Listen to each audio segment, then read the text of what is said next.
Music is a mirror that reflects the diverse tapestry of human identity, celebrating our differences and connecting us through shared emotions. Greetings to one and all present here. We team Elsa from Lady Shri College for Women, and we're here to present a groundbreaking solution to transform 88 Rising, revolutionize processes for all the stakeholders, and propel the company towards unparalleled success.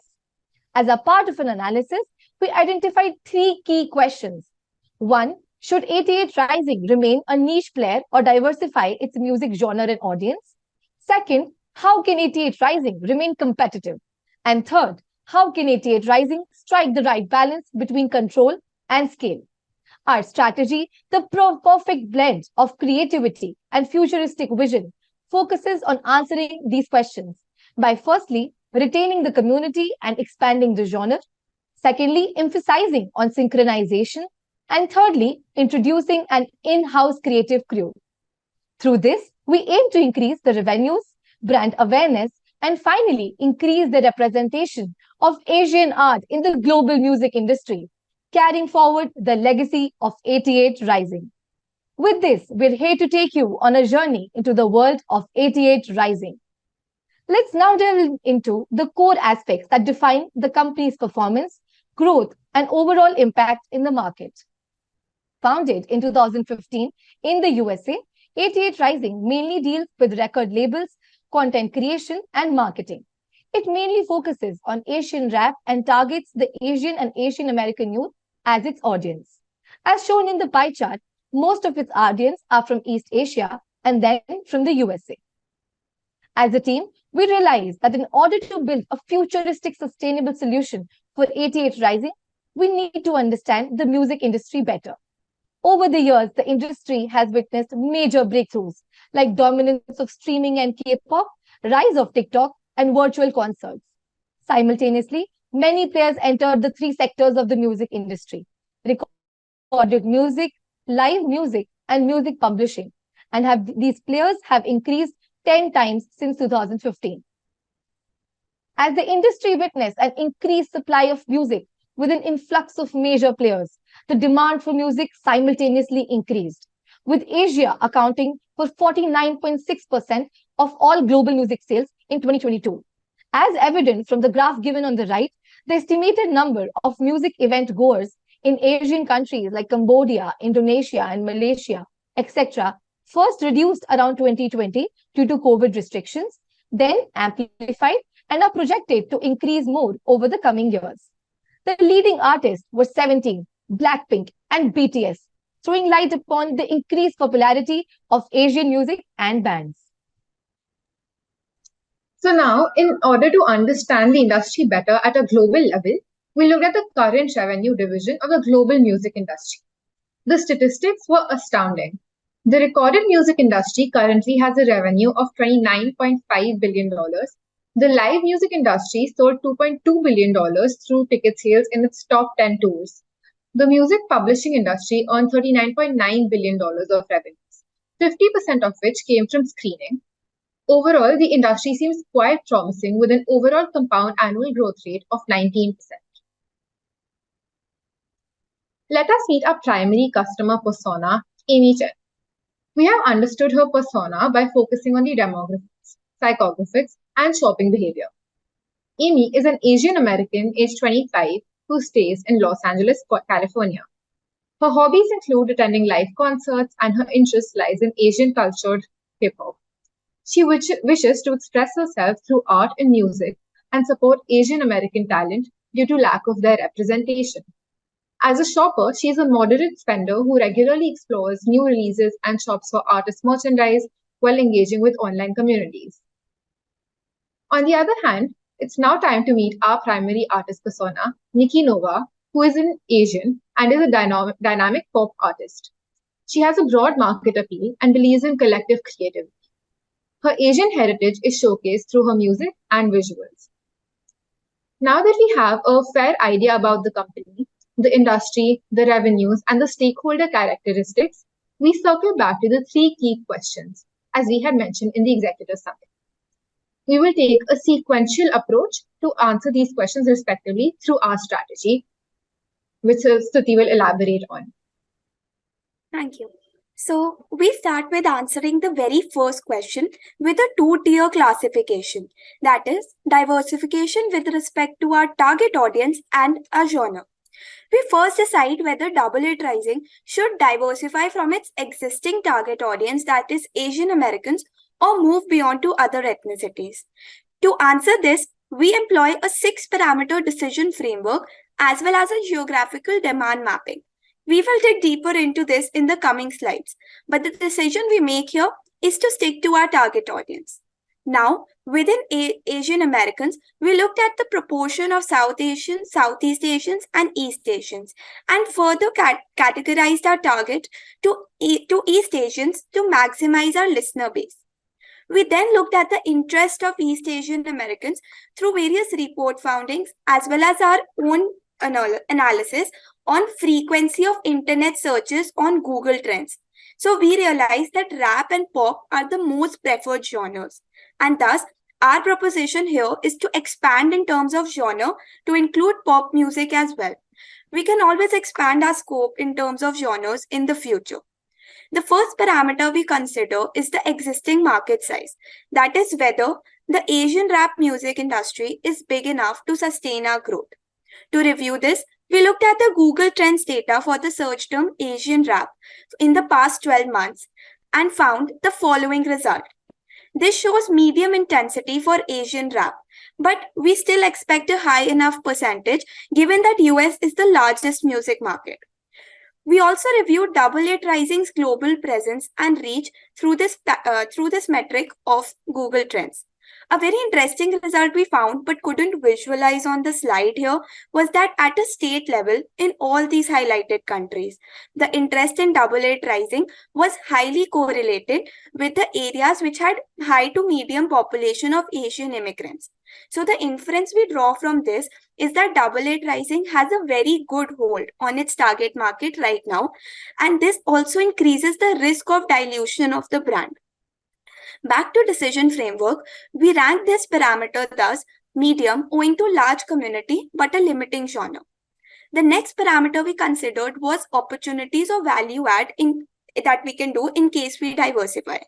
This was termed high because of opportunities to cross-sell. Just as we saw in the case of Amy Chan, she has various music interests. Fit with current abilities is ranked medium because we already understand the target market. But diversification across genres can require more effort on scouting good talent in pop music. Customer preferences is also marked high because rap music listeners are the most likely to also like pop music. Pop is also the most liked genre overall in US, and thus it might even induce non-Asians to get hooked to the Asian pop music, just as we saw with the rise of K-pop. The selling and distribution feasibility is almost the same because most of it is now digital. And the revenue and profitability parameter also indicates positive. We will dig deeper this towards the end of our presentation. All in all, our proposition here is to retain our existing audience while diversifying genres by including pop music. And we wish to highlight that sticking to this solution doesn't mean inhibiting expansion because, as the Vietnamese rapper Suboi has said, Asia has many countries and we do not look alike or sound alike. Thus, even with just pop and rap, there are many languages and cultures of East Asia to bring to the center stage of music industry. We now move on to unravel the second question. Over to Ishita. Thank you. So the second question that we tackle is about how 88 Rising can remain competitive in the face of the increasing endeavors by giants like Sony, Warner, and Universal, launching their own sub-labels serving Asian markets nowadays. For this, we've drafted a competitive benchmarking strategy. Apart from these three dominant players, there are also other small but close rivals that are targeting the same segment, like YG Entertainment, SM Entertainment, and JYP Entertainment. Additionally, there's also an avenue of artists who directly upload their music on Spotify, making Spotify an indirect competitor. But historical evidence shows that chances of an artist becoming popular without the backing of a label company are very bleak, and that is why we've not included that in our analysis. We believe that despite having the first mover advantage, which has now begun to dissolve, the key to 88 Rising being the top player is a targeted yet a constant innovation strategy.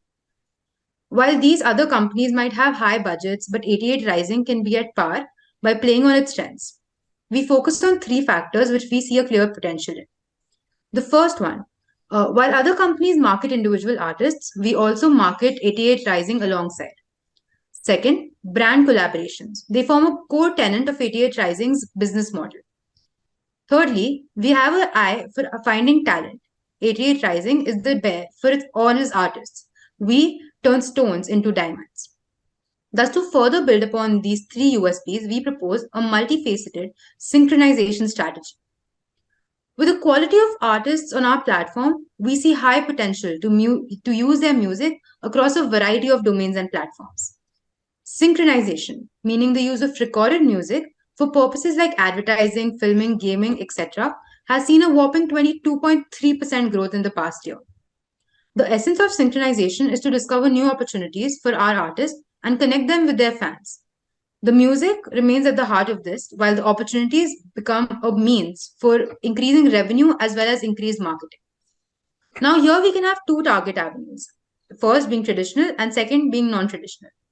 While the traditional ones can be a head start for the get go, we will leverage and pin upon the non traditional avenues, which are the most latest and upcoming opportunities. The non traditional avenues include esports, podcasting, memes, and many more.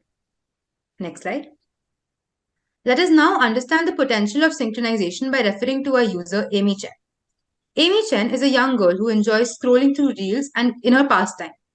While scrolling through reels, she comes across a very catchy song, Cupid, by 50/50, and she can't get it off her mind. This song got extremely popular with 55.2 million streams and hit the Billboard 2020 list. 50/50 became the fifth Korean group to enter the chart's top 10. Through this illustration, we realized that the enormous potential synchronization has. It allowed a Korean collective music band to be famous globally, especially in the US. If you look at the statistics, estimated half-yearly revenue of sync royalties lie at $178 million. And there are over 120 million opportunities for paid sync on YouTube every year, which gives us a promising $5.9 billion increase over the next 2 years. The potential is clearly boundless. Next slide. Yeah. The question now is that how will the sync process work out? We've outlined the process step by step, which begins from tracking to the process of creation. I will be focusing on the most important aspects where to strengthen our USP, we've introduced an innovation perspective. The first one being tracking.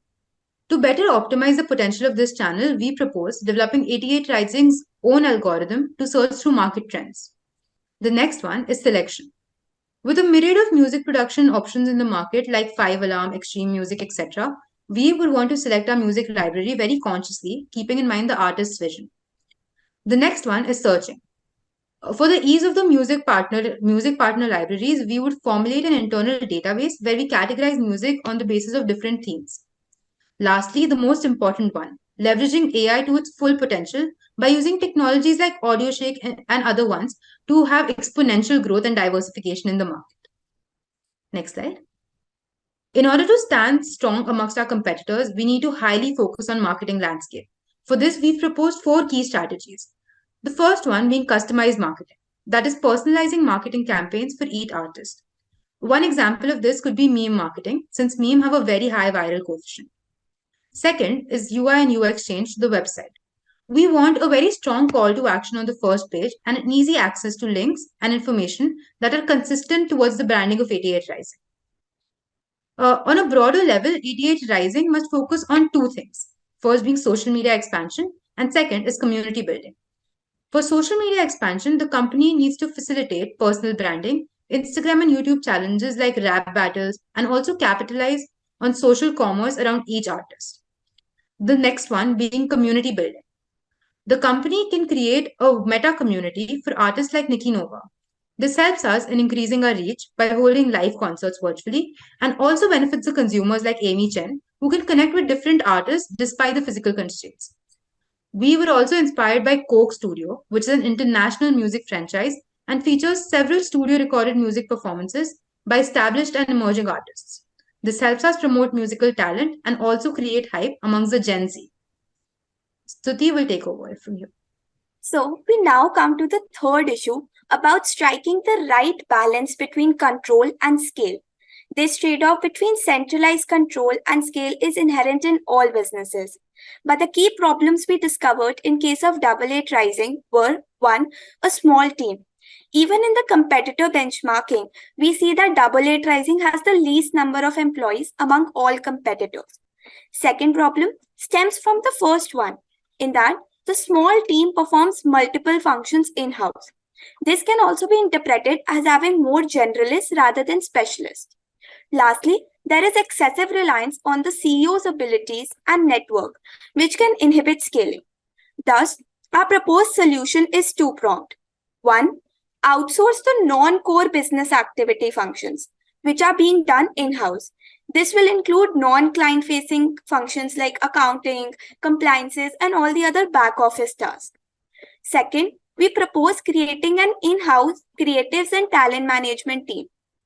This team would be directly under CEO's supervision so that tricks of trade can be learned from him. And this team is also essential to carry out a synchronization strategy. Thus, as shown on the right side of the slide, we critically evaluated the options of whether to have an in-house team or outsource this task to a digital agency on the basis of parameters like risk, continuity, information diffusion, and cost in both long run and short run. Now, having charted a solution strategy, we move to implementation. Here, we created this implementation roadmap that the company must follow for each artist. The horizontal axis shows the total number of streams achieved by the artist as the milestone to move to the next step. First, for the new artist in the pop and rap domain, we invest in scouting talent and producing their first records. Once the artist hits 10 million streams, we initiate a synchronization process. After 15 million streams, we start personalized branding, and post 500 million, we begin live performances. For the existing artists already with us with AA Rising, efforts can start directly from the last two steps. Through our solution, we intend to create impact on revenue, brand presence, both for AA Rising and the artist, as well as a broader vision of representation of Asian culture in the music industry. First, in terms of revenue, we reverse engineered our way to estimate the total revenue and hence the existing revenue breakup. Through our strategies, we wish to increase the revenue from streaming and collaborations as shown in the target here in the next 3 years, while increasing the overall revenue by 10%. Let's over to Ananya for the cost breakup. Now, let's better understand our cost breakup. We categorize the different costs which will be incurred to implement our innovative solutions. The talent scouting and retention costs, our creative team costs, will take up a larger budget as per our analysis. Next slide, please. We recognize that even the best thought out strategies and implementations carry with it its own risks. But we believe that preempting the risk can make mitigation smoother and faster. Thus, we mapped out the possible risks in terms of the intensity and probability. We would be happy to elaborate on them in the Q&A session. In conclusion, as the famous quote says, music is not what I do, it's who I am. And in our opinion, this stands true for 88 Rising as well. Because for us, music is about an inexplicable expression of individual identity to the world. And that is what we want our solutions to achieve for 88 Rising. Thank you. Students for the presentation. It's time for the Q&A session. Dear honorable judges, please keep your questions short and concise, and you may leave your thoughts and comments for the feedback session later. We will have 15 minutes. Let's hear the first question from our judges. The countdown, start from now. Carrie and Jason, shall I start first? Yeah.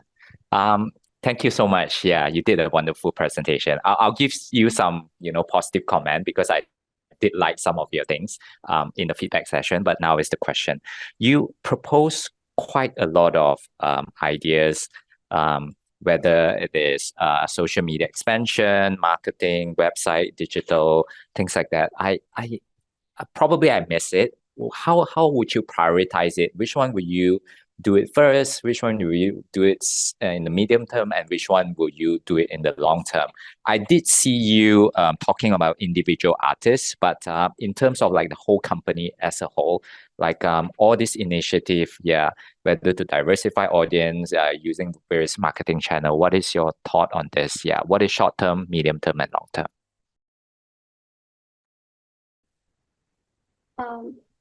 I'm sorry, but I think my network was unstable. So if I understand the question correctly, you're asking the implementation plan not for specific artists, but overall for the Double Eight Rising in terms of the strategies we have put on. Yep. All right. Thank you so much for the question. I'll take it up and then my team members can add on to it. So essentially in the short term, our focus would be introducing the new genre that we have chosen, that is the pop music. And in the short term, this would involve scouting for talent and all the other costs. Once we also find the talent, we need to work with the songwriters, the lyricists, the production team to produce their first labels and get it across. And we don't want to put all our eggs in one basket, so we would want to have a diversify among the artists as well in this specific category.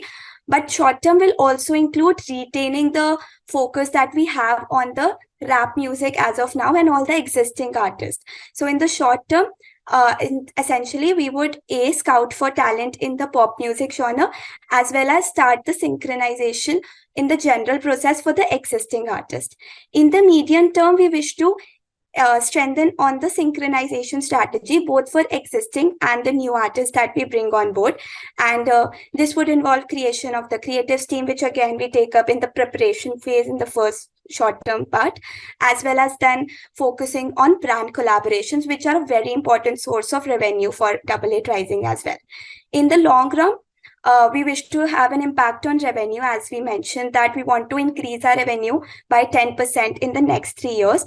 And we would also like to target the number of average number of streams that our artists achieve. So right now, while the performance is pretty splendid, we believe that increased focusing on synchronization and branding can get this number to 3x or 4x in the coming 3 years.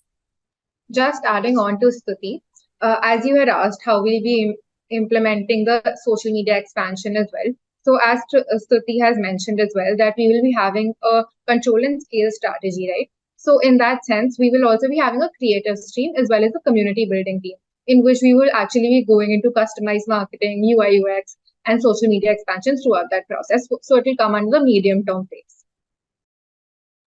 Thank you so much. Probably I pass it to Jason or Carrie. You ask your question first. I'll come back with another question later. Yeah. Yes, thanks, Leo. Very quick question from me. So what do you think is the biggest challenge in the business model? Right, so I think we can better address it while also referring to the risk that we have outlined in the business model. Akarshi, can you share the screen and go back to the slide?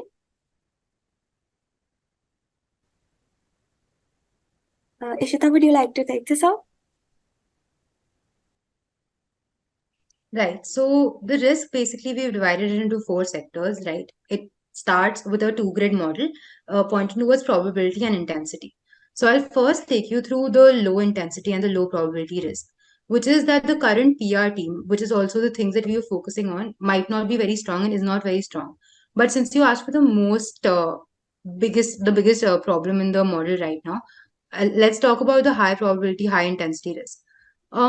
Since we're introducing a new genre, which is pop, we have to negotiate with a whole new aspect of artists, which is something that our team will not be very experienced in the very first go. So we believe that the negotiation aspect, which is going to be something which we have to do at a very high probability rate, and which will take up a lot of our costs as well as a lot of our time to build up the expertise to it. So while we've listed all the 4 risks that we sort of establish in our business model, this is something that we feel might be the most recent and the most short-term risk, which we need to work upon so that we can actually scale up the model in real time. Just to add on to Ishita, so essentially preempting the risk is in a way, preempting the challenges that we might face. And consequently, we have, based on all the three solutions to the three key issues we proposed, we listed out the other risks and contingencies that we need to be prepared for, which also includes, highly varying consumer taste that we might have. Secondly, artist retention is again a big challenge because as we saw in the case as well, with the artist Joji, since the three big players in the industry have a good budget, they can steal the artist from us, which we initially, discover and then bring them to, a popular stage. So artist retention will be a key challenge in both the genres. And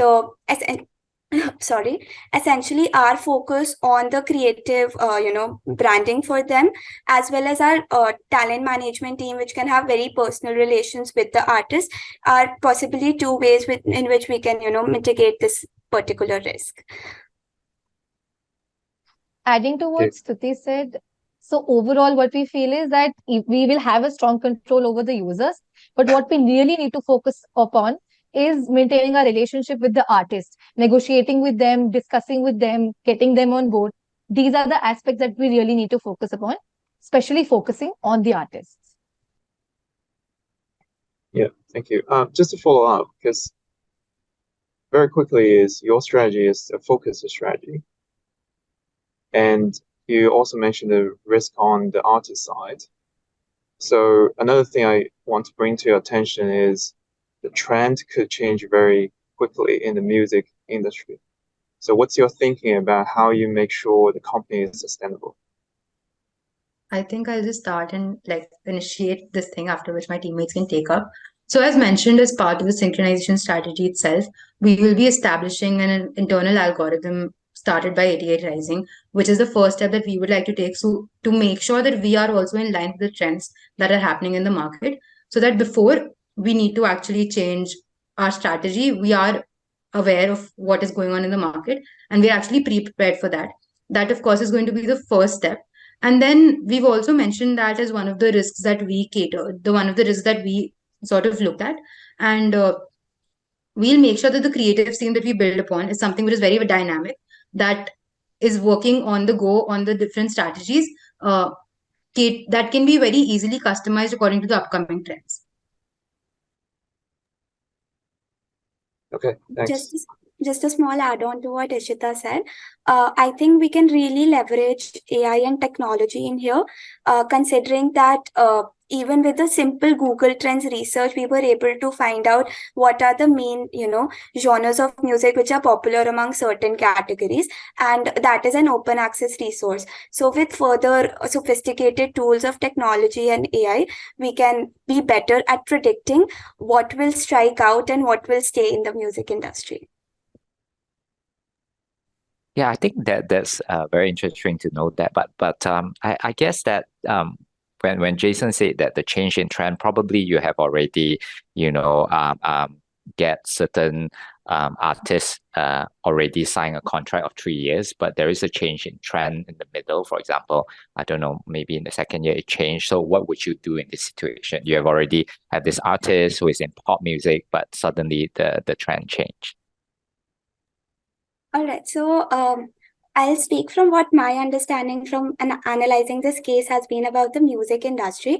Typically, when trends change, there are trends which are within the genres. So essentially, trend is not just about the beats, the music, the lyrics, but sometimes also about, the way we portray the artist, the way the, record is filmed, and the way it is, as in marketed. So for example, Reels as a good source is emerging as a very big trend, Reels and TikTok, to get the main hook of the song across to the larger mass and audience. So essentially, trends are more likely to change within genres with respect to inter-genres, and then we can strategize on all of the other things as well to incorporate new trends, because music is often standalone, but there's also a lot of scope for fusion music. We often find musicians experimenting with different genres, and that is always a possibility. Moreover, in the long run, we can always expand to other genres as well, apart from, moving beyond just rap and pop.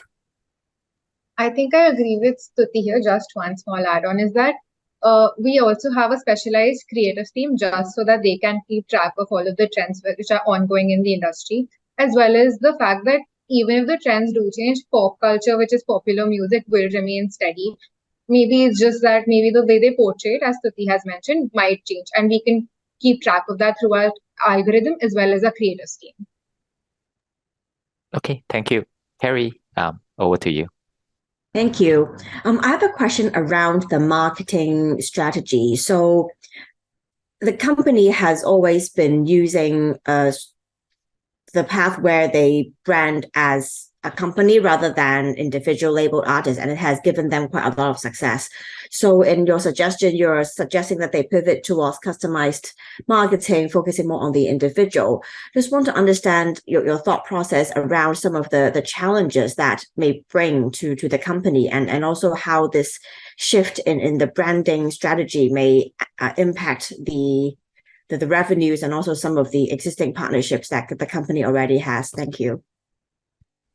Right, so I'll take it up and probably Ishita can elaborate. So one small clarification, instead of proposing a shift from the branding strategy focused on the individual artist and not 88 Rising, what we intended to do was build up upon that. So essentially leveraging the already boosted marketing that 88 Rising does for the brand itself, but also focusing on individual artists, because as a music listener or a fan, I am more likely to be a diehard fan of one or two of the artists rather than the whole crew that 88 Rising caters to.